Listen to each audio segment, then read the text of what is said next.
Madame la ministre, est-ce que vous reconnaissez que dans la distribution des quotas pour le Sébastien actuellement, quand on donne 60 à des hauturiers, on encourage des grosses corporations au détriment des petites flottilles là, de pêcheurs comme de la crevette, des gens qui ont été abandonnés, ou encore des petits pêcheurs, capitaines propriétaires, qui auraient eu besoin de ce soutien-là?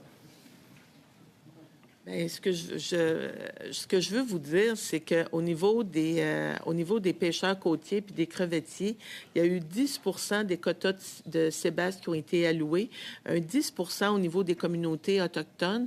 Et pour moi, puis je le mentionnais, c'est une pêche à quota.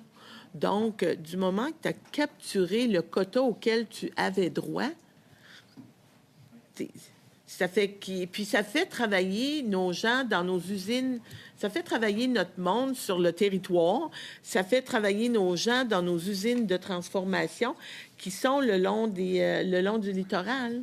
Ce que ça fait travailler, c'est surtout les employés dans les grosses corporations, Mme la ministre. Puis ça, vous l'avez reconnu. Vous ne vouliez pas encourager le modèle de capitaine de salon. Mais là, ce que vous encouragez, c'est des petits pêcheurs qui vont devoir travailler pour des grosses corporations quand vous concentrez 60 des quotas du Sébastien dans des hauturiers de plus de 100 pieds. Ça, vous le savez. Alors moi, ma question, c'est aujourd'hui, est-ce que vous êtes la députée de Gaspésie-des-Îles pour aider et soutenir l'économie de la Gaspésie-des-Îles pour les pêcheurs ou vous êtes la députée des grosses corporations?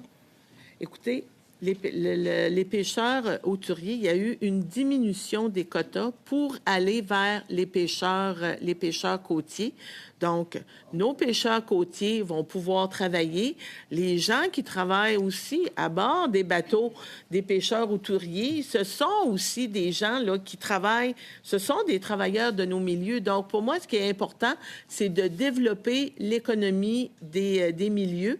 Puis, c'est ce qu'on va continuer de faire pour l'ensemble des régions.